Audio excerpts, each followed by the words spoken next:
Sir मुझे शर्म आ रही है कि ये किस तरह के लोग हैं कि इस मुकद्दस महीने में अपने मुस्लिम भाइयों का खून चूस रहे हैं। सर मैं गैर मुस्लिम हूं, मुझे भी शर्म आ रही है। वो हुक्मरान जो ठंडे कमरों और गाड़ियों में बैठकर हमारी बेबसी का नजारा किया करते थे, क्या वो रमजान में भी नहीं जान सके कि भूख की तड़प के तारों में हाथ मिलाने की जिल्लत आखिर होती क्या है? सुर सुर सुर सुर करके लाहौर से आएगा कटोरा, प्योर चांदी का कटोरा है, भीख मांगने का कटोरा इनका हाई लेवल का है। वो आएगा सुर सुर करते हुए और लगेगा ऋषि सुनक के यहाँ पे टम से, ऋषि सुनक देखेगा पाकिस्तानी कटोरा। अब अगर पाकिस्तान के मुसलमान एक बार इंडिया में आके देख लेंगे, अरे यहाँ तो एजुकेशन भी मिल रही है, खाना पीना भी सस्ता मिल रहा है, और साथ में मतलब जो हम पाकिस्तान को झेल रहे हैं जस्ट बिकॉज कि हमको वहां पे मजहब के नाम पे आजादी मिल रही है, उससे ज्यादा आजादी तो इंडिया में है, तो हम कहाँ नरक की जिंदगी जी रहे हैं वहां पे।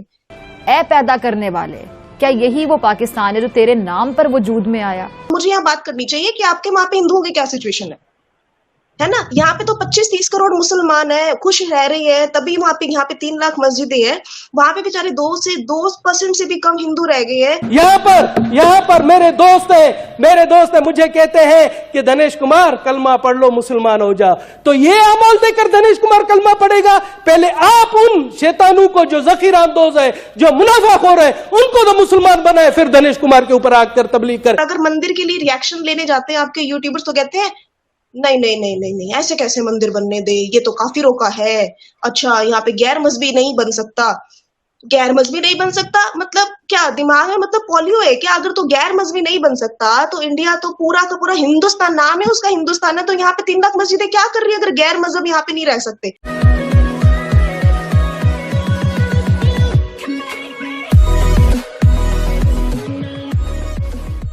नमस्कार दोस्तों, यहाँ पर एक भाई साहब है पाकिस्तान के अंदर, अब थोड़ी ज़्यादा जो माइनॉरिटी बची है, मैं यहाँ पर बात कर रहा हूँ हिंदुओं की, जिसमें 2-4 होंगे शायद मेंबर ऑफ पार्लियामेंट वहाँ पर, अब क्या कहते हैं उसको पता नहीं, लेकिन मेंबर ऑफ पार्लियामेंट से ही काउंट करते हैं।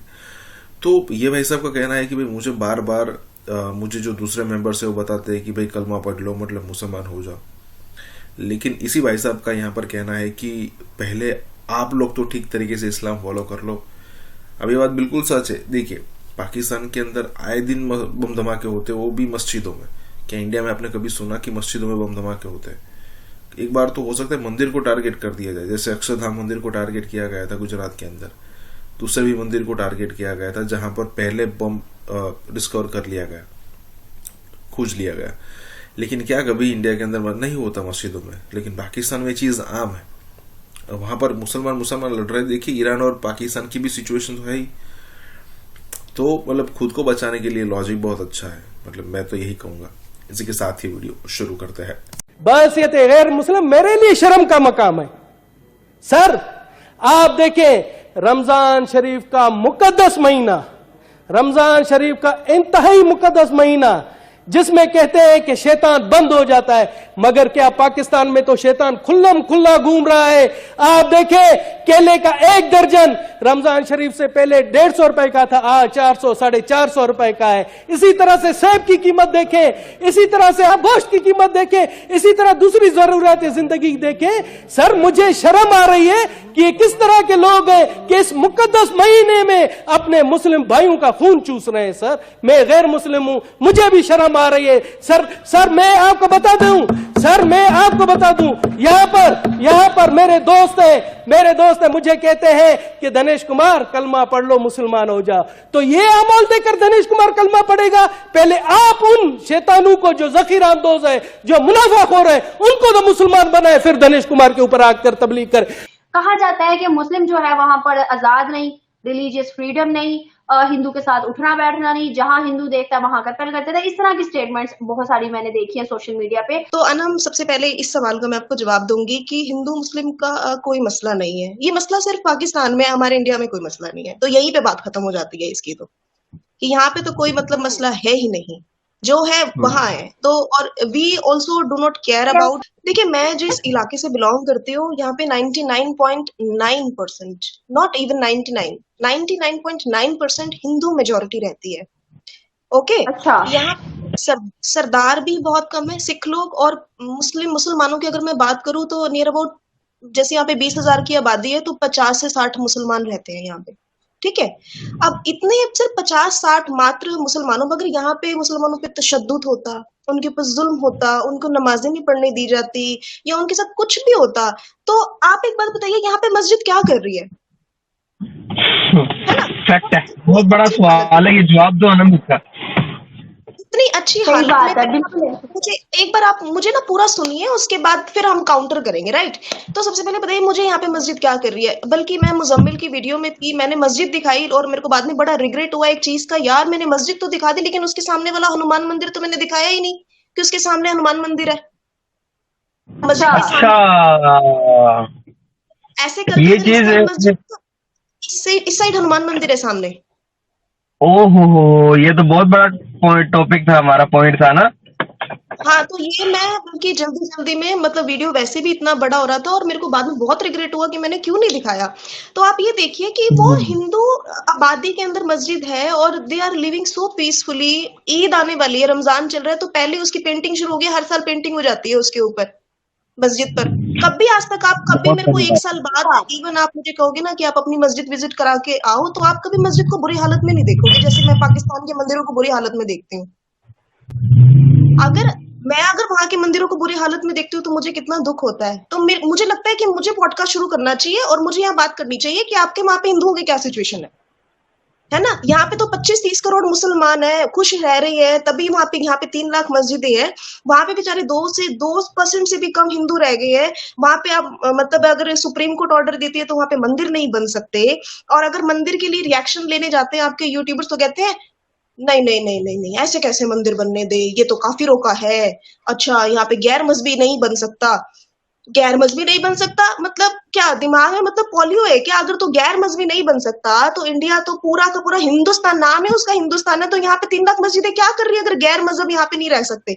मतलब अगर हम इतने ही इनटॉलरेंट है तो 99.9 हिंदू आबादी वाले शहर में मस्जिद है, वहां पे इतना पीसफुली हम बात करते हैं, रहते हैं, वो खुश रहते हैं, अजान होती है, सब कुछ होती है, नमाज होती है, तो वो कैसे होती है? अरे उनको तो मतलब हम लोग को तो मतलब मुसलमान जहां मिले वहां तो गला काट देना चाहिए। मस्जिद क्या कर रहे हैं हनुमान मंदिर के सामने? यहाँ पे जी जी मान लो आज मैंने आपको दिखाया कि 12 रुपए किलो आलू है, ठीक है? तो जी। वो क्या वहां पे पर्चे पे लिखा हुआ था कि हिंदू को 12 मिलेगा और मुसलमान को 50 किलो मिलेगा? बहुत बड़ी बात कर दी आपने। तो सबको 12 रुपए किलो मिलेगा? एक मुसलमान को, एक मुसलमान छोड़ो, मैं कह रही हूँ हर एक इंसान को, even for a Pakistani person, एक पाकिस्तानी इंसान को, नेशन हटा दो, इंडिया कंट्री ये वो दिस दैट आप हटा दो, एक नॉर्मल इंसान को क्या चाहिए अपनी लाइफ में? एजुकेशन, सस्ते में मकान, बिल्कुल ठीक है, सस्ते में, एक थोड़ा एक स्टैंडर्ड ऑफ लिविंग, खाना पीना, बिल्कुल और अपने बिल्कुल। धर्म त्योहार मनाने की आजादी। आजादी आजादी, एग्जैक्टली, उससे ज्यादा क्या मांगते हो आप लोग? सही कुछ बात है, मांगते हो, है ना? अच्छा, सही बात अब है। मैं ये बात करती हूँ कि ये डिफरेंसेस क्यों है, ठीक है? अगर आप इंडिया में आ जाओ, इस साइड आ जाओ, हमारी साइड में आ जाओ, तो यहाँ पे उनको खाना सस्ता मिल रहा है, जो 3 टाइम की उनको रोटी चाहिए वो मिल रही है सस्ते में, ठीक है? उनको बराबर की एजुकेशन मिल रही है, ठीक है? सही है। उनको इंडिया की स्कीम मिल रही है। अगर प्रधानमंत्री ग्रामीण आवास योजना बनाई जाती है तो वो सबके लिए बनाई जाती है, आधार कार्ड बनाया जाता है तो सबके लिए बनाया जाता है, राशन कार्ड बनाया जाता है तो सबके लिए बनाया जाता है। राशन मिलता है तो ऐसा नहीं होता कि हिंदू की लाइन अलग लगेगी, मुसलमान की लाइन अलग लगेगी। अगर आप यहाँ पे आके देखो ना, आपको फर्क भी नहीं पता चलेगा कि कौन हिंदू है कौन मुसलमान है। मेन बात कहाँ आती है, जहाँ पे पाकिस्तान की हमेशा चोंच अटक जाती है कि उनको इबादत करने की इजाजत नहीं है, उनको त्योहार मनाने की इजाजत नहीं है, राइट? तो चले, एक मेरे साथ, मैं आपको अभी कह रही हूँ पॉडकास्ट करेंगे ईद पर, मैं आपको अपने इलाके की ईद भी दिखा दूंगी, ठीक है? चलें, ठीक अभी है। वहाँ पे अभी मैं ये कहती थी, ठीक है, तो लगी ईद थी कैसे कि मना? प्रियंका जी हमारे व्यूवर्स को ईद का त्योहार दिखाइएगा।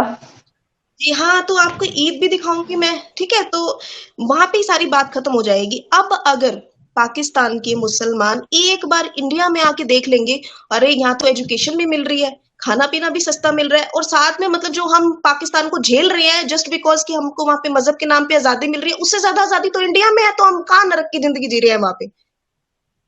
अपने घर सही में बात भी आग लगाने को, अपने घरों, ऊपर से अपने पूर्वजों को इतना कोसेंगे कि मतलब उनको मतलब भूल जाओगे कि वो कहेंगे कि आपने हमारे साथ क्यों किया ऐसा। अगर वो एक बार इंडिया सही में बात आके अगर मुसलमानों की आजादी देखेंगे तो वो यही कहेंगे अपने आप को। तो अभी ना मतलब मैं सॉरी टू से मतलब आपके साथ मैं एक बात करना चाहूंगी यहाँ पे, सॉरी टू से कि मतलब don't feel bad about it कि अगर मतलब छोटा बच्चा होता है ना, मतलब पाकिस्तान की आज ऐसी हालत हो गई है कि अगर छोटा बच्चा होता है तो वो सोता नहीं है, तो उसकी माँ कहती है बेटा सो जा नहीं तो भूत आ जाएगा, तो वो डर के मारे सो जाता है। तो अब कॉन्सेप्ट चेंज हो गया, अब उसको ये नहीं कहते कि भूत आ जाएगा, तो बेटा सो जा नहीं तो तेरे को पाकिस्तान भेज देंगे।